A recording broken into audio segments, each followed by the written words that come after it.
En el contexto actual de crisis de la economía global y de la salud pública, nos enfrentamos a un mundo sin precedentes, con nuevos problemas, jugadores y desafíos. Entendemos claramente que habrá que reconsiderar estrategias y revisar las políticas. Es necesario. Los datos actuales y noticias invitan al pesimismo, por lo menos al corto plazo. El número de fallecimientos, el debilitamiento del PIB, el desempleo, las pérdidas de inversión, los déficits públicos, entre otras cosas, son parte de nuestras preocupaciones diarias. En este contexto, y espero que estén de acuerdo conmigo, debemos de ser optimistas y estar dispuestos a trabajar para el futuro. Vamos a empezar entonces hablando de este tema, la recuperación de la economía mundial después de la pandemia. Eh, Señora González, tenemos que hablar de más integración en Europa. La economía de la Unión Europea ha sido muy afectada por la pandemia. A pesar de algunas primeras reacciones nacionalistas de algunos Estados miembros, estamos encantados de ver cómo han acordado mostrar la solidaridad que es necesaria para desarrollar un paquete ambicioso de recuperación. ¿Esto nos puede animar a que haya una mayor integración en el futuro? Bueno, el acuerdo sobre la recuperación es una muy buena señal, pero no debemos de perder la perspectiva de lo que significa. Fue simplemente reunirse bajo circunstancias muy extremas en un momento de emergencia. Así que yo creo que será muy difícil extrapolar esa buena voluntad que hubo en ese momento en concreto de si hay un mayor deseo de mayor integración. Yo creo que cualquier intento mínimo de integrar son muy poco probables. ¿Y por qué son poco probables? Pues por tres cosas. Porque seguimos estando divididos. Hay una división ahí y tenemos que ser muy realistas en esa división norte-sur. Eso puede requerir un poquito un enfoque más maduro hacia el gasto público, para ser diplomática, por parte de algunos de nuestros expertos. Hay una división muy grande también en cuanto vemos las principales potencias en el mundo, desde luego en relación con China y Rusia, dependiendo de quién sea el ganador de las elecciones norteamericanas. También puede ser en relación con Estados Unidos si Trump sigue en el gobierno, que es muy poco probable, creo yo. Y también estamos divididos en términos de los valores, que para mí es la mayor preocupación. Y nos olvidamos que en relación con algunos países, sobre todo en Europa del Este, tenemos una brecha ahí que nos divide en términos de valores y visión democrática, etcétera. Así que en ese contexto va a ser muy difícil conseguir una mayor integración, y tampoco deberíamos de perder vista del hecho de que el nacionalismo no es una amenaza que haya desaparecido. Hemos visto un pequeño cambio, sobre todo en Alemania y en países como Italia, pero Eric sabrá mucho más sobre esto que yo, y desde luego en Francia sigue siendo una preocupación. Y ya veremos qué pasa en las próximas elecciones francesas. Van a ser muy importantes para el futuro de la Unión. Y también la amenaza del nacionalismo no está sustituyendo Europa por nacionalismo europeo. Una de las últimas tendencias que hemos visto, por ejemplo, lo que ha pasado en el Consejo Europeo, donde se habla más de productos europeos, Europa viene primero, lo que estamos viendo en el mundo digital sobre soberanía de datos en Europa, y aún algunas de las decisiones en el campo de la competencia, defendiendo algunos monopolios una vez más. Esta es un área que tenemos que vigilar muy de cerca. Pero en resumen, no creo que vayamos a ver más integración en Europa. creo que estamos en modo de supervivencia y defensivo. Y tenemos que ser muy realistas de dónde estamos si queremos seguir consiguiendo más progreso en ese sentido. Bien, quizás Pedro Pasos Coelho, el paquete de recuperación de la Unión Europea es ambicioso, pero no todos los Estados miembros están en la misma posición como para aprovechar esos fondos. Las composiciones de los PIB son distintos y también la capacidad de invertir con espacios fiscales diversos y diferentes normas estatales. La recuperación se va a producir a diferentes velocidades y seguramente podamos salir de esta crisis con menos competencia justa en nuestro mercado interno. ¿Este legado de la crisis cree que usted es un gran peligro? Bueno, la respuesta no la conoce nadie exactamente, realmente.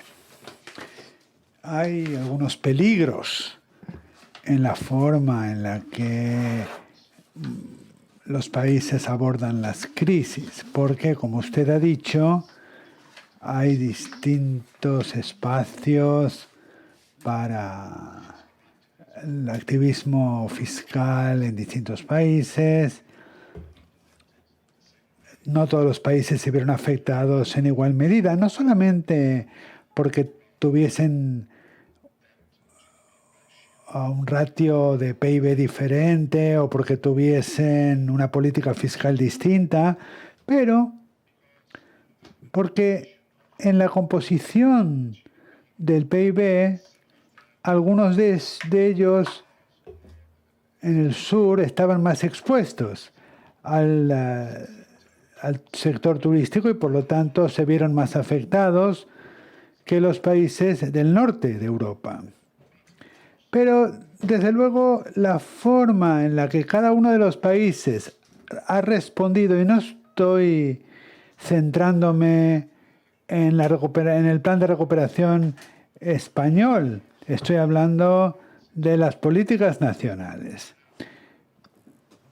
Por ejemplo, se han presentado distintas respuestas fiscales y nadie realmente puede rivalizar con Alemania porque ellos por sí mismos gastaron casi un 50% en las ayudas públicas dentro de la Unión Europea. Por lo tanto, probablemente al final y al cabo, el mercado interno de la Unión Europea será más alemán que francés o español, etcétera. Probablemente ese será el resultado principal, pero también hay otras diferencias. Por ejemplo, podemos ver una vez más que la mayor parte de los países que se han visto más afectados comparten entre ellos algún tipo de situación periférica en lo que se refiere a los países principales de la Unión Europea. Y después de 30 años de experiencia comunitaria, la divergencia ahora es más visible que hace 30 años. Los países tenían un pasado común en el sistema monetario europeo, pero no se han aprovechado de igual forma de la experiencia con el euro, por ejemplo. O sea que después del legado que nos ha dejado la crisis anterior, ahora estamos en una situación más frágil que al principio, cuando se introdujo el euro. Cuando Draghi dijo en 2012, haré lo que haga falta para salvar a España, pero me preocupa más la situación de Italia, el resultado fue fantástico. Desde luego, no hay ninguna duda, Italia consiguió evitar una situación muy difícil, pero Italia ahora es más vulnerable que en 2012. Y el euro tenía distintos mecanismos para lidiar con la crisis. Ahora somos una unión monetaria mucho más perfecta, mucho más completa, pero no somos una unión monetaria completa. Ahora no tenemos los problemas solamente relativos a Italia. Si nos fijamos en la situación francesa y vemos, por ejemplo, en el caso de Alemania, Alemania podría tener ahora un ratio de deuda a PIB de un 62 o un 63% después de haber abordado esos estímulos tan potentes a la economía. Pero Francia está en otra liga, porque están por encima de 112 o 113% del PIB. Por lo tanto, sí que vamos a necesitar abordar estas vulnerabilidades debidas a los nuevos niveles, a los nuevos umbrales de recuperación del PIB para los nuevos ratios de deuda a PIB, porque no tenemos una integración económica perfecta en este momento entre el norte y el sur de Europa, porque el significado de una unión monetaria completa para mucha gente pues significa crear una unión fiscal y quizás tener un gobierno en común para gestionar esta política. Pero esta no es una cuestión académica, es una cuestión de índole político. Y como acaba de decir mi colega, la mayor parte de los países están inmersos en reacciones nacionalistas que rechazan una mayor integración. Por lo tanto, hay cuestiones positivas que pueden ser un elemento importante para reforzar los nuevos elementos de la integración que hemos conseguido ya hasta ahora, pero al mismo tiempo también hay algunas amenazas y algunos aspectos que desafían la cohesión política y la integración económica. Bueno, entonces tenemos integración con el nacionalismo, siempre están por ahí al acecho, la necesidad de abordar ciertas vulnerabilidades y una cierta interdependencia. Señor Espinosa, en las últimas décadas alcanzamos niveles sin precedentes de interdependencia en el mundo. Nuestras sociedades están más cerca que nunca las unas de las otras. Incluso antes de la pandemia, usted escribió que no podemos gestionar los riesgos globales porque no tenemos instrumentos de índole global. Y como dijimos ayer, hemos alcanzado el techo de la cooperación y globalización internacional y el multilateralismo. El legado de esta crisis irá hacia una mayor o a una menor interdependencia entre las naciones. Bueno, quiero agradecer a la Fundación Rafael del Pinos y al Círculo de Empresarios por haberme invitado para compartir con ustedes algunas ideas y comentarios. Como todos sabemos, en términos de analizar las consecuencias de la pandemia, ahora tenemos por lo menos dos escuelas de pensamiento, como siempre, ¿no? Hay dos. Una dice que la epidemia va a cambiar las reglas del juego. Kissinger defiende esta idea, es decir, nada va a ser igual en el futuro. Y otra escuela que para mí es más creíble, sostenida por Richard Haas, sostiene que la pandemia será más un acelerador de las tendencias anteriores. Y para mí esta es una teoría más plausible. Sin embargo, los cambios cuantitativos podrían dar lugar a cambios cualitativos y creo que la pandemia es un acelerador de una tendencia histórica importantísima, que es pasar de un mundo eurocéntrico a un mundo más centrado en Oriente, lo cual es crucial. Como sabemos, Asia representa un 60% de la población mundial, nosotros un 7 o un 8% en Latinoamérica. Si consideramos Latinoamérica parte de Occidente, que también es un tema controvertido, representaría otro 7%, luego está Estados Unidos, pero vamos, ellos representan un 60%. La situación anterior a la pandemia era muy clara. Tenemos problemas de cambio climático, pobreza, problemas demográficos y una respuesta muy pobre, ¿no?, en cuanto a las soluciones multilaterales. El secretario general de Naciones Unidas dijo hace algunas semanas que tenemos un exceso de productos globales, pero un déficit importante de soluciones multilaterales. De hecho, la globalización y la gobernanza tan débil que hemos tenido, pues han tenido la culpa de todo esto, pero como usted ha dicho antes, pues este es se debe a la falta de un gobierno mundial. Por ejemplo, el fracaso de la OMS ha sido muy importante a la hora de abordar la crisis sanitaria. ¿Qué va a suceder durante o después de la pandemia? Bueno, pues ya vemos lo que está sucediendo ahora, que de hecho es un poco más de lo mismo. Las sociedades por todas partes pues se han retirado bajo la protección de sus estados, como un caracol que se esconde debajo de su caparazón. Y esto ha sido algo que se ha dado en todas partes del mundo. Y luego, pues claro, el comercio mundial pues se ha desplomado, las inversiones internacionales extranjeras se han desplomado.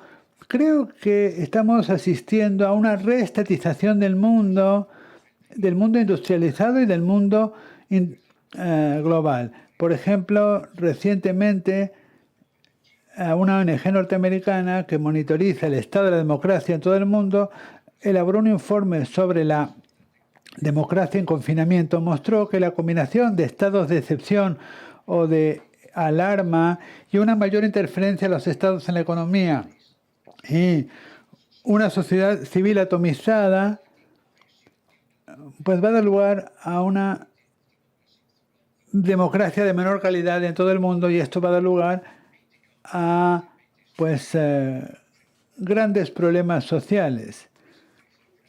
Recientemente, pues muchos estados han visto limitado su estado de derecho, por lo tanto estamos asistiendo a un retorno de una nueva ola de autoritarismo. Esto ya estaba sucediendo antes de la epidemia, llevaba 40 años sucediendo, después de una ola de democratización, pero ha sido reforzado por la pandemia.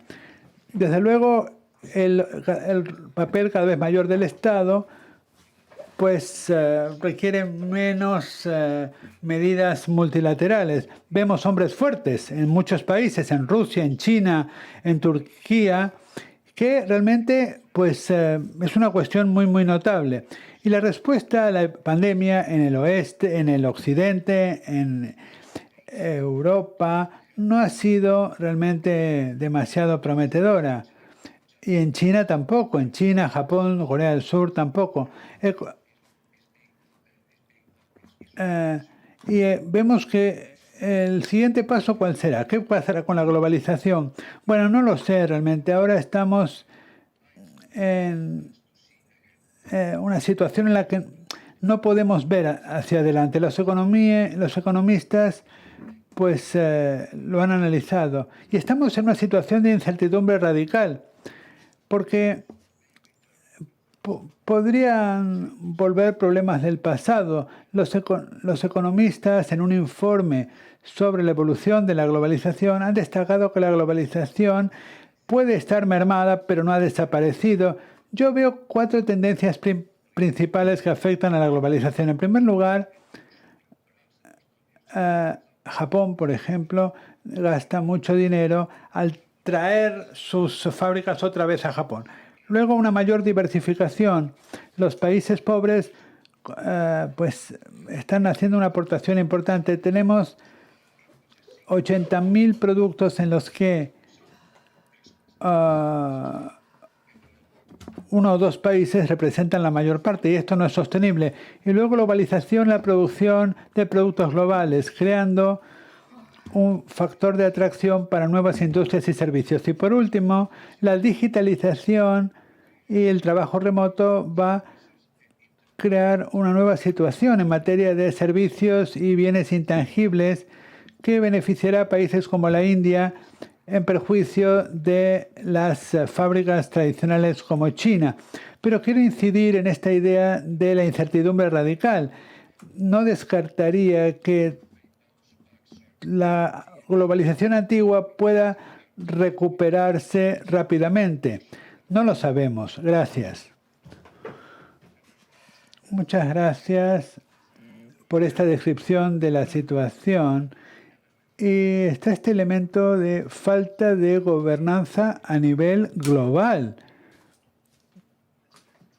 Analicemos el concepto de la Unión Europea, porque la Unión Europea, su concepto refuerza la solidaridad, pero estamos avanzando hacia otro tipo de desafíos. ¿Cuáles serían estos desafíos que se avecinan a nosotros? Creo que ha muteado su teléfono. Sí. Bien, muchísimas gracias por invitarme. Es un placer y un honor. Voy a hablar a nivel personal. Soy asesor económico y, bueno, podría dar unos puntos de vista desde ese punto de vista, pero voy a hablar desde mi punto de vista personal. Yo antes estaba en el Ministerio de Finanzas en París y estábamos trabajando durísimo en el diseño de la Unión Monetaria. Todo el mundo estaba trabajando en ese diseño y el gran debate entre las economías era si tenía sentido ir por una sola moneda y si no había un riesgo de shocks asimétricos. Por ejemplo, un shock en el lado de la oferta que podría afectar a un país y no a otro, y ese país no tendría la posibilidad de devaluar su moneda para hacer frente a ese shock de productividad. Y en ese momento existía la probabilidad de shocks asimétricos, era muy baja entonces esa probabilidad, porque a diferencia de Estados Unidos, todas nuestras economías están diversificadas. No tenemos, por ejemplo, Detroit, que es la ciudad que hace todas las ciudades. Nosotros fabricamos automóviles en diferentes países, no solo en uno, como en el caso de Detroit. Bueno, pues hemos tenido muchos shocks asimétricos, aunque se creía que la probabilidad era muy baja. Aún antes de la Unión Monetaria Europea, la crisis asiática fue un gran shock asimétrico, porque afectó más a Alemania que a cualquier otra economía en Europa, porque para Alemania Asia es muy importante. Y luego llegó el 2008 con la contracción del comercio mundial, que fue de un 35%, un segundo shock asimétrico que también afectó muchísimo a Alemania. Y luego tuvimos la crisis del euro, que afectó a los países del sur o que no habían sido capaces de gestionar sus finanzas públicas de forma que podía restaurar la confianza del mercado. Y tuvimos ahí un shock asimétrico aún más grave. Bueno, ya se ha mencionado y es cierto que la crisis del COVID está afectando mucho más a los países del sur, no porque no estén bien gestionados, sino porque hay mucho sol y con eso hay mucho turismo y nadie va a ir a Alemania como a hacer turismo en vez de ir a España o a Italia. Algunos países están más especializados que otros en la industria aeroespacial y podemos tener un problema si después de COVID la gente viaja menos que antes, aunque sea solo un 5% menos. Entonces, tenemos aquí la madre de todos los shocks asimétricos. Y no estoy hablando de un shock no del lado de la demanda, pero por el lado de la oferta. Y ahí los sectores serán más pequeños que después de la crisis. El transporte aéreo, el turismo, etcétera. Esos decrecerán. Entonces, ¿cuáles son las consecuencias de este shock asimétrico? Bueno, pues algo fantástico que hayamos sido capaces de crear 1 trillón de euros de fondo de recuperación. Bueno, eso es fantástico, pero habrán notado que eso se hizo dentro del marco fiscal multianual de la Unión Europea, lo que significa que algunos países se van a beneficiar más que otros, pero todo ese dinero habrá que devolverlo en un periodo de 15 a 20 años. Y aquí viene el punto más importante en mi punto de vista, que se ha comentado mucho menos que el tamaño del fondo, y es que hay un cambio en los contribuidores netos, los países que contribuyen. Italia era un contribuidor neto y ahora se está convirtiendo en un receptor neto. España era un país receptor y lo será aún más. Francia era un contribuidor, sigue siéndolo, pero mucho menos que antes. Y por supuesto, Alemania, que era un contribuidor neto, ahora será un contribuidor neto mucho mayor. Así que ahí estamos. Tenemos este fondo que ha sido aceptado no solo por solidaridad, sino porque era una condición para la cohesión de la Unión Europea y la zona del euro. Esto suscita muchas preguntas. ¿Va a ser eso aceptado con el tiempo? ¿Aceptado por los votantes, los electores en los diferentes países? Insisto en cada país, porque hay un tema político en el lado de los países que están contribuyendo. Van a pensar, bueno, si yo soy un contribuyente alemán, voy a querer contribuir ese dinero para que no hagan lo que tienen que hacer esos países. Y luego en el lado receptor también, porque con estas transferencias de dinero va a haber mucha presión para ejercer controles sobre la forma en que se gaste el dinero. Ya sea que los controles vengan de la Comisión Europea o de los países, no se sabe.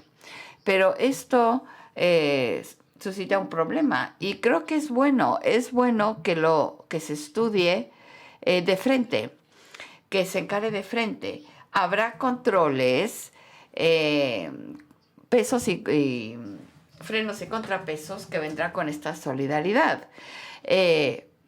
Una unión de transferencias, que es una consecuencia de estos shocks asimétricos, querrá decir la aceptabilidad de alguna forma de frenos y contrapesos y de comprobaciones y controles.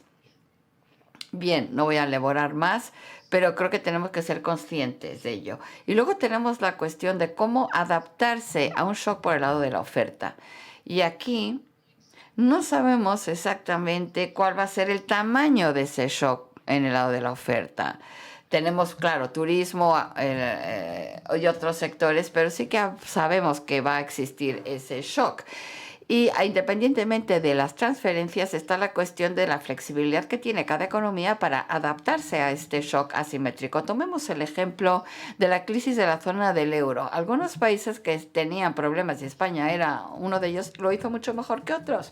Y España es un buen ejemplo, junto con Irlanda, de un país que consiguió transformar su economía para hacerse más flexible y beneficiarse de esas transferencias que llegaron en la forma de créditos de los otros países. Algunos países no lo hicieron bien, son menos flexibles y ahora tienen un menor nivel de productividad. Así que esta cuestión va a ser crucial, que el nivel de flexibilidad le permitirá a los países hacer frente a los shocks asimétricos.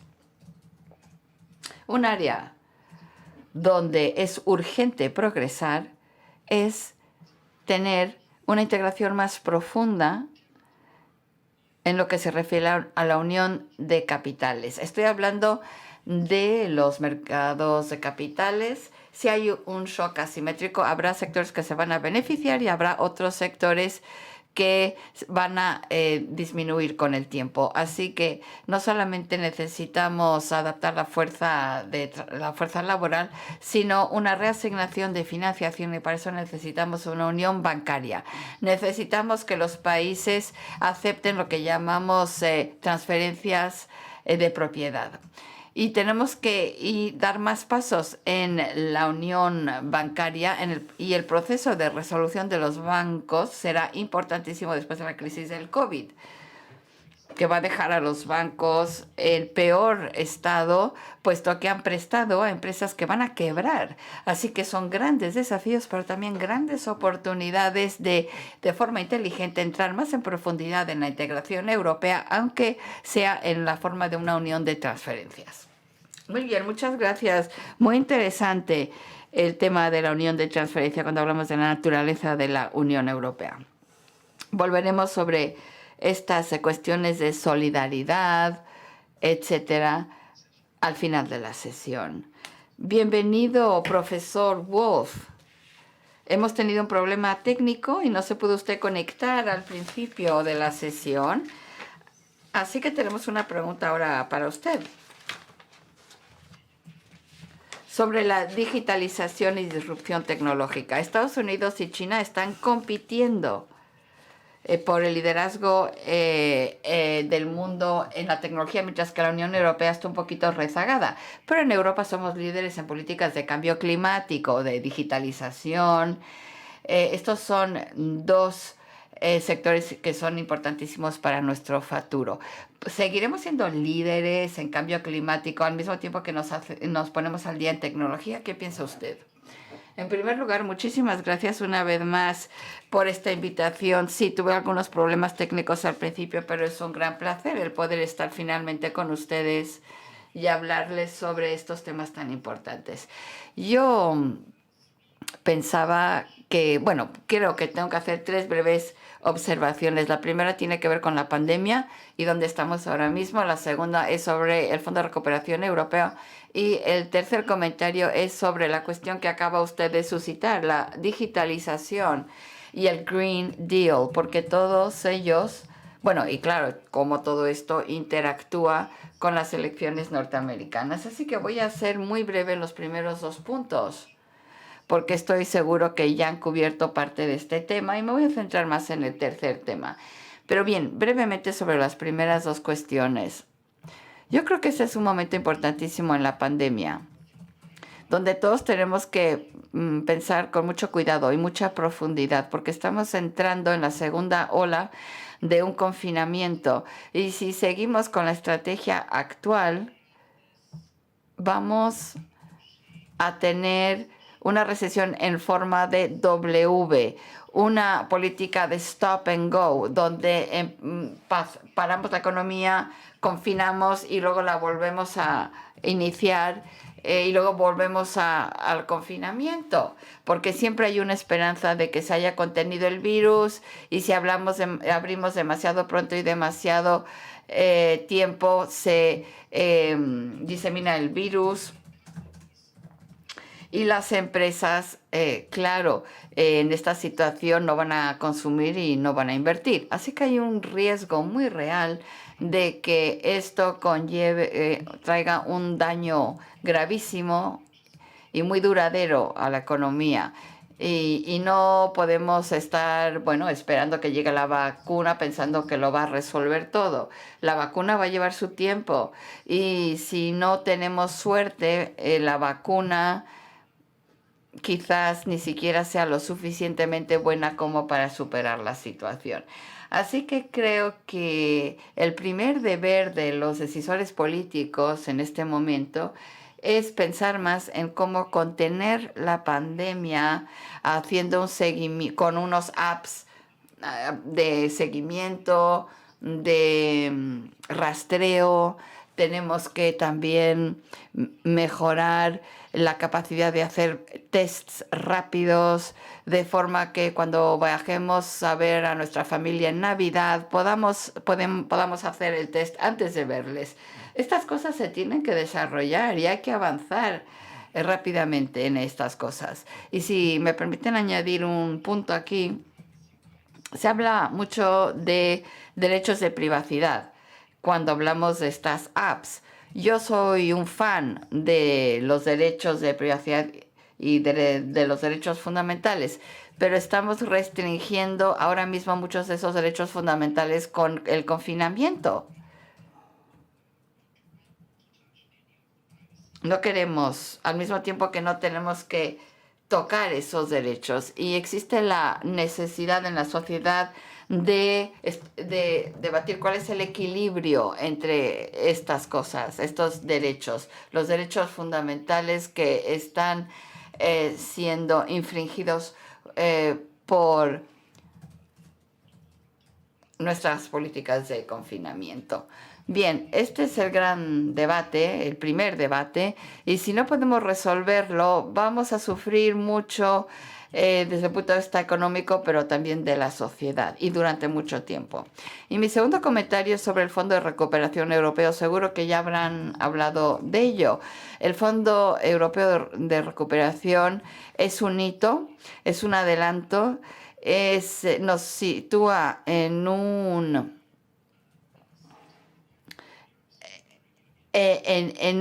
contexto distinto de la unión monetaria.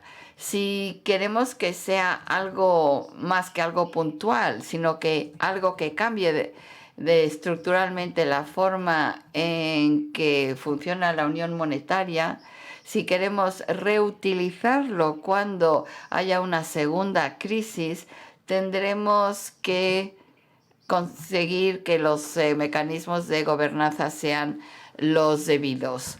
Y parece que ha habido un adelanto, un acuerdo sobre el mecanismo del Estado de Derecho. No lo he leído todavía, pero creo que es absolutamente fundamental de que había un mecanismo fuerte de Estado de Derecho, que haya una responsabilidad, una rendición de cuenta política y económica para que el dinero que es dinero de la Unión Europea, que se presta, se gaste bien. Si se ve en la narrativa que ese dinero no está bien gastado, que se está desperdiciando, tirando ese dinero, el apoyo político para repetir esto en el futuro va a ser pequeñísimo. Así que hay que pensar en una buena gobernanza y que se esté gastando bien el dinero. Es absolutamente crucial y fundamental. Y ahora me gustaría pasar rápidamente al tercer punto, que es el que tú planteaste, que realmente tiene que ver con Europa, que está entre Estados Unidos y China, y el papel de la tecnología y las energías verdes. Y a mí realmente lo que me pregunto es por qué España ha cambiado su postura en cuanto al Fondo de Recuperación. Bueno, me parece que hubo tres razones, pero la principal tiene que ver con el medio ambiente. Y la segunda quizás es que la pandemia era una situación realmente dramática y sin precedentes, y la tercera fue la decisión del Tribunal Constitucional alemán sobre el programa de flexibilización cuantitativa del Banco Central Europeo. Estas tres cuestiones hicieron que los políticos en Berlín cambiaran su política en cuanto a recuperación, en cuanto al Fondo de Recuperación Comunitario. Y en la escena internacional, como hemos dicho muchos de nosotros, por un lado tenemos que tener en cuenta China, pero por otro lado también los Estados Unidos. Y creo que quiero poner de manifiesto una cosa importante y una enseñanza, ¿no?, que creo que yo aprendí o he aprendido de las elecciones norteamericanas, que estamos siguiendo con tanta atención estos días. Incluso ahora que parece que Biden va a convertirse en presidente, o por lo menos que ha ganado la mayoría de los votos, habrá que ver si se convierte en presidente o no, pero la enseñanza es que Estados Unidos es un país muy, muy dividido.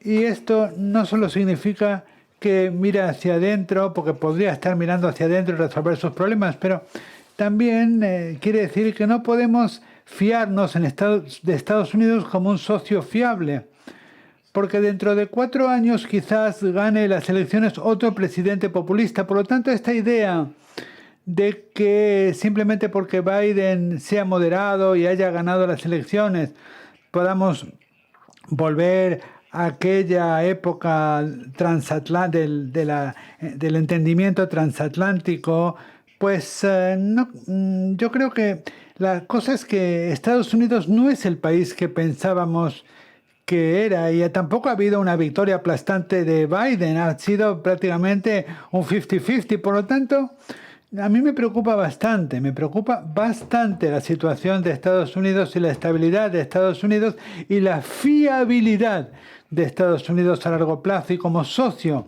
a largo plazo. Y esto realmente tiene implicaciones importantísimas para básicamente muchas cosas. Tiene implicaciones para el comercio, pero también tiene implicaciones para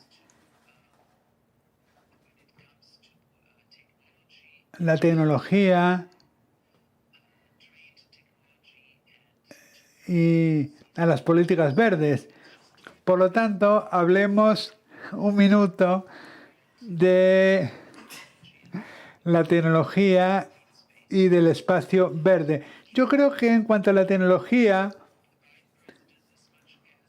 el presidente Biden, igual que Trump, va a seguir con esta guerra comercial con China. Eso no va a cambiar. Por lo tanto, la brecha en la tecnología digital y el intento de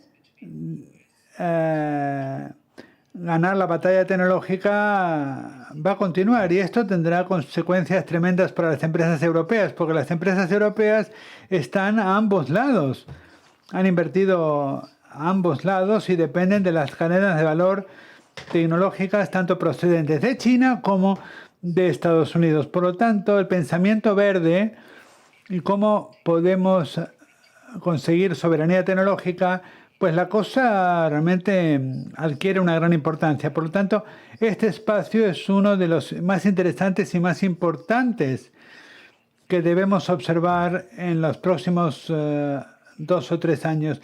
Y también estoy trabajando en un documento que todavía no he acabado, por lo tanto no puedo decir mucho sobre él, pero realmente es un tema muy, muy crucial. Luego también está el tema del Pacto Verde. El Pacto Verde es una iniciativa comunitaria muy importante, pero es una iniciativa que tiene implicaciones para la política internacional. Tiene implicaciones para nuestra relación con China, nuestra relación con Estados Unidos y nuestra relación con nuestros vecinos.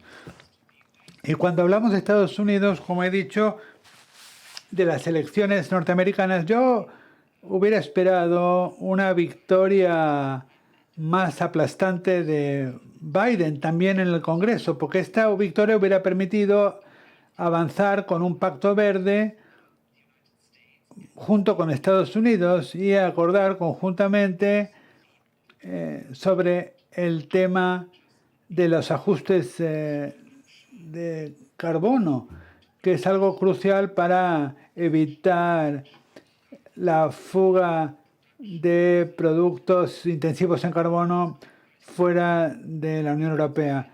Ahora, con el Senado norteamericano en manos de los republicanos, el presidente Biden no va a poder firmar ningún acuerdo en esa dirección con la Unión Europea.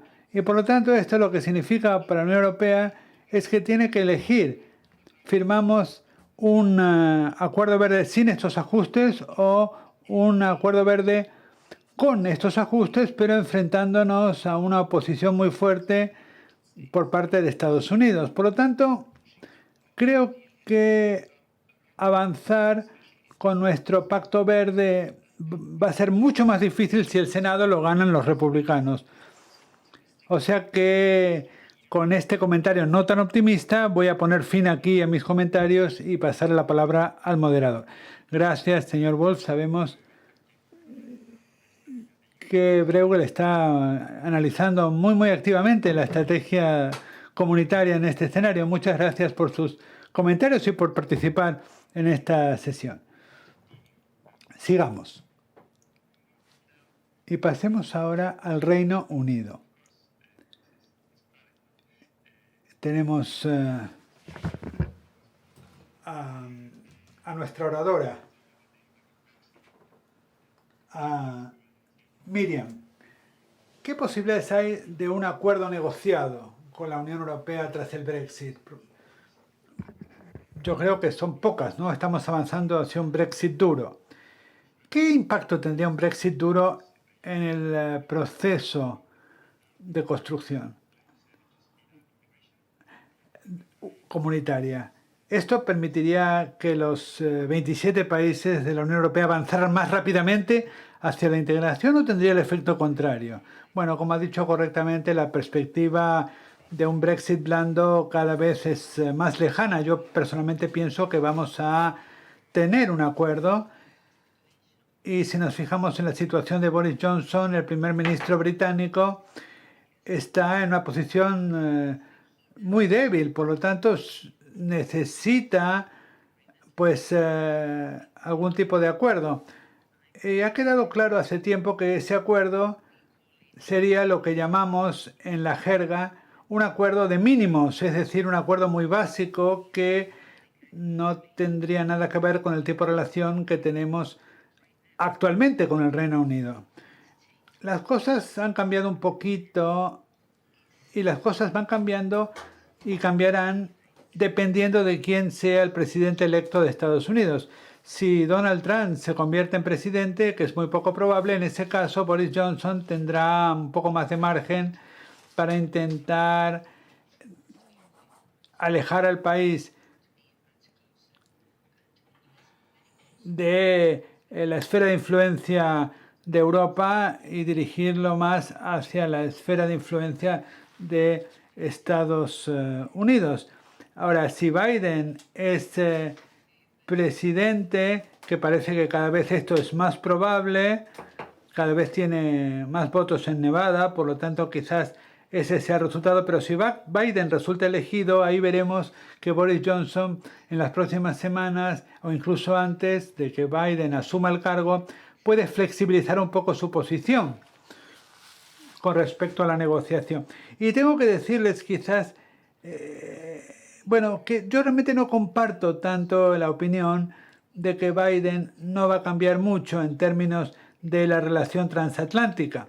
Yo creo que para Biden Europa es su aliado natural. Es verdad que va a seguir centrándose en China, pero en definitiva, en todas estas ideas que tiene sobre la democracia y todo esto, no hay muchos sitios donde puede buscar aliados para materializarla.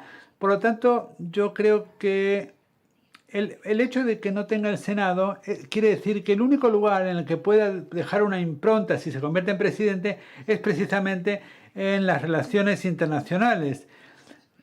Quizás no vaya tan lejos como nos gustaría, pero creo que sí que hay sitio para la esperanza. En cualquier caso, Brexit para la Unión Europea nos viene en un momento de máxima dificultad. Y es fácil que nos perdamos en los detalles, ¿no?, de una medida u otra medida, pero hay dos tendencias básicas. Una es hacia dónde nos movemos en la economía. Pues básicamente el partido se juega entre Estados Unidos y China, y Europa no está en ninguna parte. O sea que la Unión Europea tendrá que elaborar alguna propuesta que sea buena, pero eso es distinto de intentar crear una cuota de mercado en el sector tecnológico. Y además de eso tenemos otra situación que también es bastante importante, es que podríamos ver que China ya no se ve afectada por el COVID y que puede erradicar el COVID, que Estados Unidos está en una situación en la cual no perciba que haya una segunda ola, por lo tanto algunos estados tengan dificultad, pero que el país perciba que simplemente es una única fase, quizás puedan desarrollar una vacuna, y luego el tema de Europa. Por lo tanto, ese momento de dificultad es al que estamos llegando y en el que llega el problema del Brexit. Por lo tanto, lo que tenemos que hacer es minimizar pérdidas. Yo creo que podemos abordar ese dolor, ¿no?, que causa la implantación del Brexit, pero no podemos abordar el problema de que ningún otro país decida ir en la misma dirección que el Reino Unido. Por lo tanto, en las negociaciones con el Reino Unido la regla tiene que ser que tenemos que evitar a toda costa que Francia en año y medio esté en la misma situación que el Reino Unido estaba en 2016. No merece la pena pues perjudicar a los pescadores franceses por una minucia, ni tampoco merece la pena empezar a flexibilizar una cosa u otra para perjudicar a un sector u otro. Tenemos que tener mucho cuidado con eso. Tenemos porque si lo hacemos, lo único que vamos a hacer nosotros y ellos es causarnos daño a nosotros mismos. Hay que mostrarles a los ciudadanos que están mejor dentro que fuera de la Unión Europea. Y esto es importantísimo. Y el Reino Unido ahora se va a querer hacer miembro del TP11, que es el Acuerdo Transpacífico, por eso están tan interesados en acercarse a Japón, otros países, y ellos quieren demostrar que estarán mejor con ese tipo de alianzas que con una alianza en la Unión Europea. Y nosotros en la Unión Europea tenemos que demostrar que al Reino Unido le iba mejor dentro de la Unión Europea que fuera. Y esto significa que tenemos que demostrar que en términos de servicios financieros van a estar en una peor situación y que en términos de tecnología van a estar peor. Si el Reino Unido se convierte en un centro de la tecnología digital en Europa, ese es un problema para nosotros y para la Unión Europea. Por lo tanto, creo que la perspectiva es muy poco halagüeña. Y me gustaría haber terminado con una perspectiva un poco más positiva. Voy a decir lo siguiente. Creo que tenemos que ver lo que pasa en el Reino Unido como una cuestión generacional, ¿no? Especialmente teniendo en cuenta lo que está sucediendo en Escocia, que es una gran patata caliente. Y hay que preparar el terreno para esa discusión generacional. Y eso es algo que la Unión Europea tiene que hacer. Tenemos que ser duros con el gobierno, pero blandos con la gente. Sí, tenemos que trabajar duro para reforzar la narrativa del proceso de integración europeo. Y hay muchísimos obstáculos en el camino. Primer ministro Passos, reconsiderando todo, el ámbito y profundidad de esta crisis nos va a hacer reconsiderarlo casi todo. El crecimiento, el pacto de crecimiento y estabilidad de la Unión Europea se está reconsiderando. También vemos importantes cambios en la política monetaria de Estados Unidos. Y es muy probable que la Unión Europea introduzca también cambios en su política monetaria. Va a haber muchos cambios. ¿Estos cambios cree usted que van a acelerar o impedir el desarrollo del proceso de integración europea? Bueno, como dije antes, no creo que sea el resultado más probable el esperar una mayor integración en este momento. Pero si podemos por lo menos consolidar el proceso de integración, eso ya sería algo muy positivo.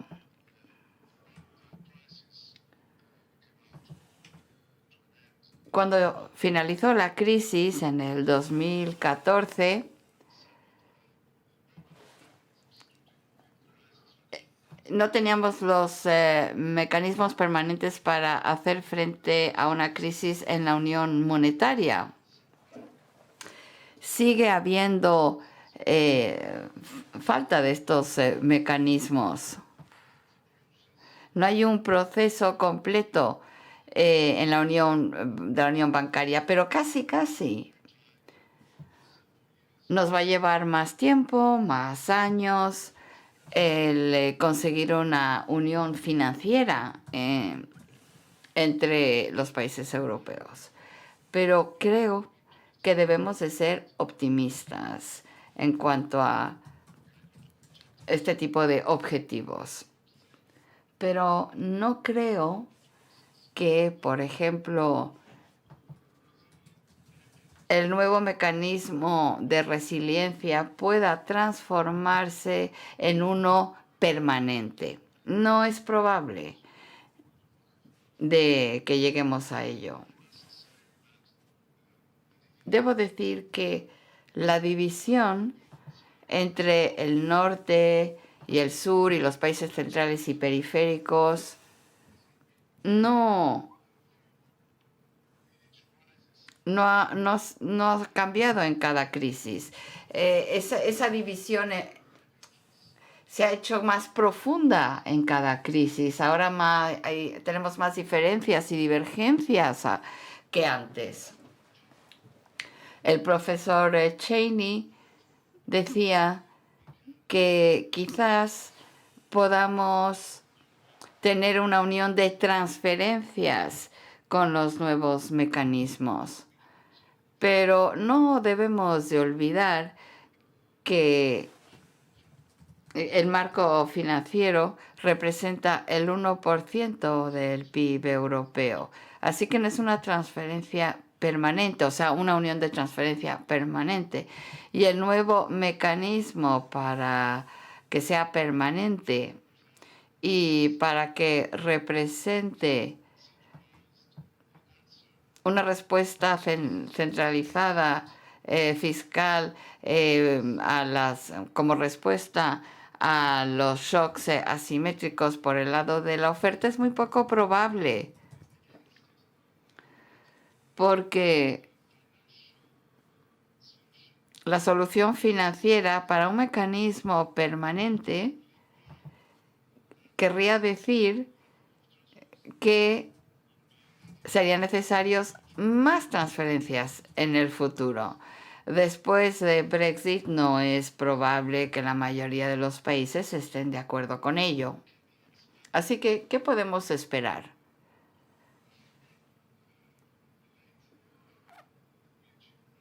Por lo que ya hemos conseguido. Bueno, creo que podemos esperar que en esa revisión de la estrategia y política monetaria del Banco Central Europeo podría traernos algunas noticias. Es muy conveniente en una situación donde en Europa y en gran parte de los países desarrollados estamos casi atrapados, como ya nos indicó Keynes. Es una trampa de liquidez, donde la política monetaria no es efectiva en absoluto. La política monetaria, por la flexibilización cuantitativa, es importante mantener la solvencia de los países endeudados, pero no está funcionando para estimular la demanda agregada. Entonces es importante conseguir más eficiencia para este tipo de políticas. Hay varias formas de hacerlo y combinar esto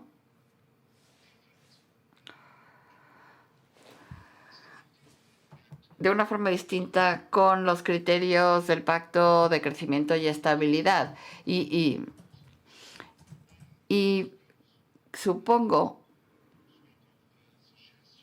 que la mayoría de las sugerencias que se hicieron ante el Consejo Fiscal Europeo y otros académicos se puedan presentar en las conversaciones del Eurogrupo. No va a ser fácil que todo el mundo acuerde nuevas normas, pero está claro que las normas que tenemos no son efectivas. No son transparentes, no nos están ayudando a conseguir una nueva situación fiscal en Europa. Pero si me preguntan, ¿podemos hacer frente a los shocks asimétricos en el lado de la oferta mejor si tuviéramos una unión fiscal permanente? Pues quizás, no lo sé, quizás, depende de si el shock es permanente o no. Si es un shock temporario, realmente la flexibilidad no va a resolver ningún problema. Quizás la capacidad fiscal sí podría ofrecer un resultado distinto, pero tiene que haber un acuerdo político para apoyarlo. ¿Y lo vamos a obtener? No lo creo. Cuando los académicos debaten este tipo de soluciones en términos teóricos, claro, siempre podemos encontrar las mejores respuestas, pero la mejor respuesta, la respuesta óptima, tiene que verse acompañada por la posibilidad o el apoyo político a esa solución.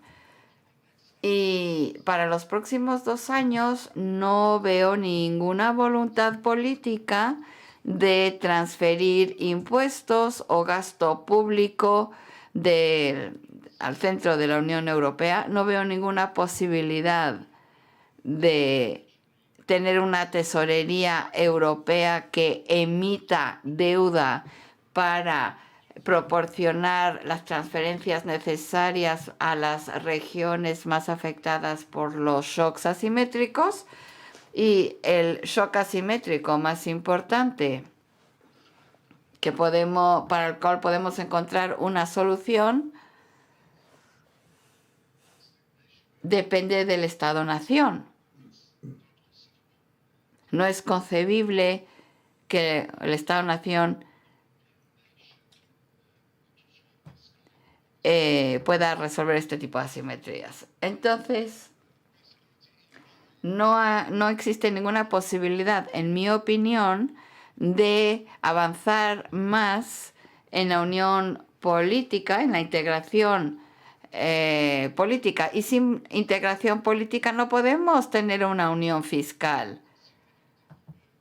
Y no podemos emitir deuda europea de forma significativa y permanente. La deuda europea que ahora se puede añadir a través de este nuevo mecanismo estará apoyado, supongo, por un doble esfuerzo en transferencias para los próximos 20 años, lo que significa que la gente tiene que acordar transferencias no de un 1% del PIB, sino transferencias del 2% del PIB. Si esa es una unión fiscal, no lo es. Así que no soy un pesimista porque creo que la crisis, sí, al igual que la crisis anterior, nos puede traer nuevas oportunidades para consolidar la integración que ya hemos conseguido. Nos puede ayudar a poner algo de orden en la transformación estructural. Si los nuevos fondos pueden hacer frente a la digitalización, la transformación verde y todo esto, bueno, pues eso sería magnífico. ¿Por qué? Porque hasta ahora la coordinación económica entre los países no está aportando este tipo de resultados. Así que ¿ese será el nuevo deal o no? Bueno, no sé, depende de las demandas, de las decisiones que se tomen en la comisión. Pero, por ejemplo, no me puedo imaginar a Portugal, que va a recibir 15.000 millones de euros en los próximos 5 años, no me imagino gastando 15.000 millones de euros en la digitalización o en el cambio climático. No es posible. No habrá suficientes proyectos para gastar ese dinero. El gobierno va a transferir parte de esos fondos a inversiones actuales. Las inversiones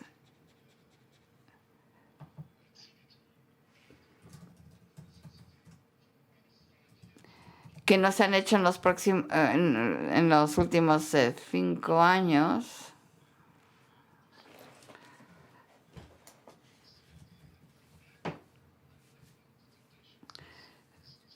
Está ahí esa tentación. Bien. A fin de cuentas, tenemos que ser realistas. Yo no esperaría una mayor integración, pero sí esperaría más resiliencia entre los países después del shock de la pandemia. Y así lo espero porque el señor Trump o el señor Biden van a centrarse en Asia y en China.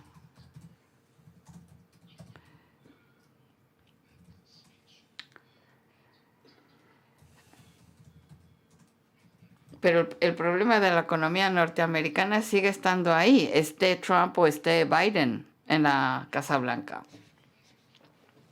Para Europa, sin el Reino Unido, en cambio, va a ser más difícil hacer frente a esta guerra comercial, guerra financiera, guerra económica contra China y contra los Estados Unidos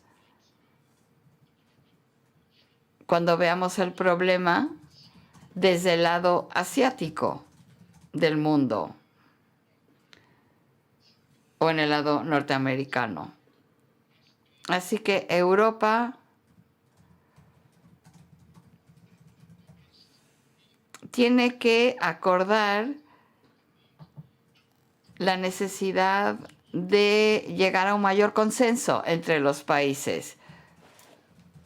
Así que se espera que lleguen a un mayor consenso ante ese trasfondo. Bien, gracias. Sí, en este contexto de realismo necesitamos la involucración y el compromiso de los ciudadanos. Esto es muy importante para reforzar el proyecto europeo. Señor Lamo de Espinosa, necesitamos una Europa unida más fuerte en este nuevo escenario bipolar que está surgiendo con Estados Unidos y China. Parece que los ciudadanos europeos no están muy entusiasmados acerca del proceso de integración. ¿Cómo podemos comprometerles, sobre todo las generaciones más jóvenes? ¿Cómo se pueden comprometer en ese proyecto europeo? Tiene el micrófono apagado, profesor.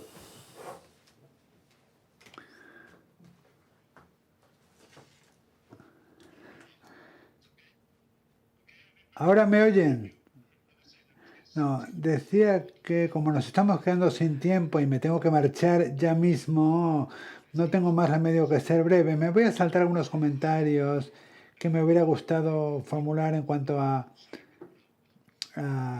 qué podríamos hacer con una Europa más unida. Simplemente quiero comentar que siempre hablamos de estar atrapados entre China y Estados Unidos. Pero, como os he dicho antes, no nos podemos fiar realmente de la seguridad que nos había ofrecido Estados Unidos antaño. Entonces, ¿qué alternativas tenemos? Bueno, realmente estamos atrapados en una situación bastante incómoda. Y esto es muy importante en cuanto a la autonomía estratégica de la Unión Europea. Y en cuanto a los jóvenes y cómo animar su participación y su creencia en la Unión Europea, siempre digo que Jean Monnet un día dijo en una charla que dio en la Sorbona que si hubiera tenido que empezar otra vez a producir la Unión Europea, empezaría con educación y cultura y no con la economía.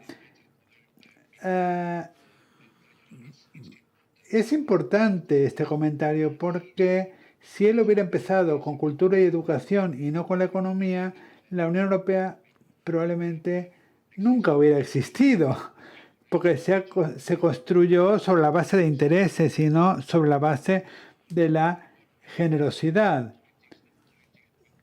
La economía tira de la política y la política tira de educación y de cultura.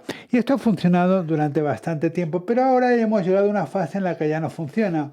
Si tenemos una moneda única, nos hace falta un presupuesto único, una política fiscal única, algo que actualmente parece imposible en una sociedad dividida en más de 20 naciones. Los alemanes, y la decisión que tomó el Tribunal Supremo, pues ha sido muy importante y demuestra que el pueblo alemán no se sometería a ciertas normas impuestas desde Bruselas. O sea que el tema de desarrollar una cultura europea es algo muy urgente, pero ¿cómo hacerlo? No es fácil.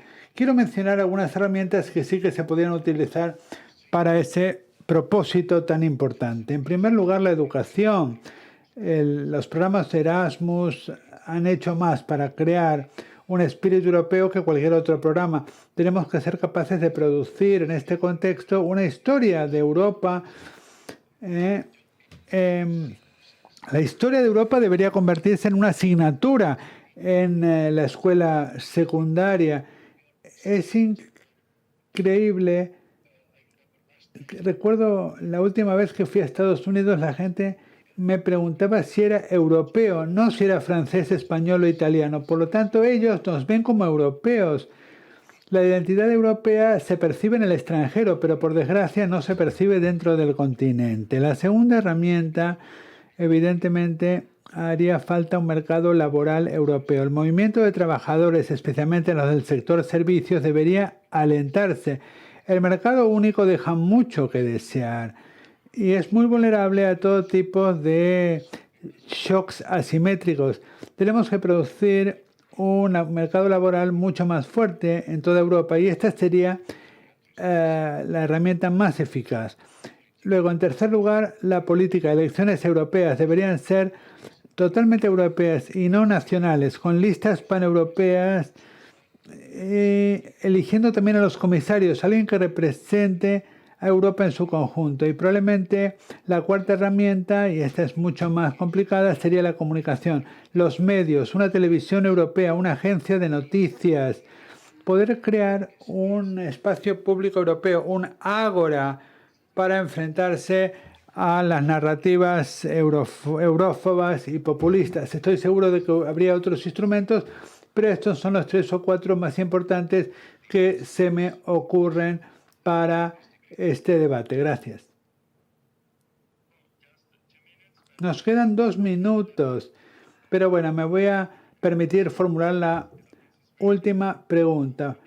Volviendo al liderazgo de la Unión Europea en la lucha contra el cambio climático, tenemos que dar pasos importantes en el futuro. Por ejemplo, imponer un impuesto, luego una política de carbono común. ¿Cuál ven ustedes? ¿Cómo ven ustedes el futuro en este sentido? ¿Cómo ve usted, profesor Cheney, el futuro? Bueno, yo diría que los pasos que deberíamos dar, si suponemos que Joe Biden gane las elecciones estadounidenses que está por ver, pues quizás en ese caso sería difícil mezclar el Pacto Verde con los proyectos de Joe Biden. Por lo tanto, lo que yo diría es que hay una oportunidad para que Europa quizás se replantee el Pacto Verde y que avance hacia lo que yo llamaría un ajuste de los impuestos a los fósiles contaminantes. Yo diría que Europa, realmente en el mercado del carbono europeo, es un actor muy pequeño. Si nos fijamos en el consumo, por ejemplo, Europa, en cuanto al consumo, no a la producción, Europa solamente representa un 12% de las emisiones en cuanto a consumo, ¿verdad? Por tanto, si pensamos en nuestra política de cambio climático, debemos hacerlo no a nivel local, sino desde la perspectiva mundial. El Pacto Verde supone muchísimo, que se gaste muchísimo dinero para acelerar los cambios ecológicos, y esto está muy bien, pero en mi opinión, creo que esto debería ser una segunda o una tercera prioridad. Las políticas en cuanto al precio de carbono, que deberían ser acordadas por todos los países junto con los ajustes de precio del carbono, pues tendría sentido si hubiese un único precio del carbono, tanto en el mercado doméstico como en las fronteras. Pero si avanzamos en esa dirección, lo cual plantea muchas cuestiones, hace falta que los países se pongan de acuerdo en un precio común, hace falta articular el sistema de comercio de emisiones, etcétera. Pero si avanzamos en esa dirección, podemos abrir un proceso negociador con Estados Unidos. Quiero recordaros que en la plataforma de Biden había una política de precio de carbono y también un ajuste del precio fronterizo. Por lo tanto, si avanzamos juntos en la misma dirección, podemos abrir una negociación, quizás con distintos precios del carbono, en cuyo caso habría unas diferencias en los ajustes a nivel bilateral, pero al menos avanzaríamos. Y si consiguiéramos hacerlo durante el siguiente mandato de Biden, esto cambiaría el mundo, porque China tendría mucho interés en incorporarse a este club de países que practica una política de precio de carbono, tal vez sin el mismo precio, pero tal vez por lo menos que avance en esta dirección. Por lo tanto, tenemos una oportunidad, si lo pensamos bien, de reformular este Pacto Verde para que esté más alineado con Estados Unidos y con la política de precios de carbono de Estados Unidos. Y si lo hacemos bien, vamos a cambiar el mundo. Bueno, muchas gracias. Por desgracia, ha llegado el momento de poner fin a esta sesión. No tenemos más tiempo para disfrutar de este debate tan iluminado sobre Europa. Gracias por vuestras aportaciones. Realmente ha sido un honor moderar este debate que nos ha permitido tener una idea mucho más clara de los debates y de los temas más importantes que se debaten hoy por hoy en la Unión Europea. Sabemos el gran esfuerzo que habéis hecho para estar aquí con nosotros esta tarde. Esperamos que en el futuro podamos encontrarnos en España en persona.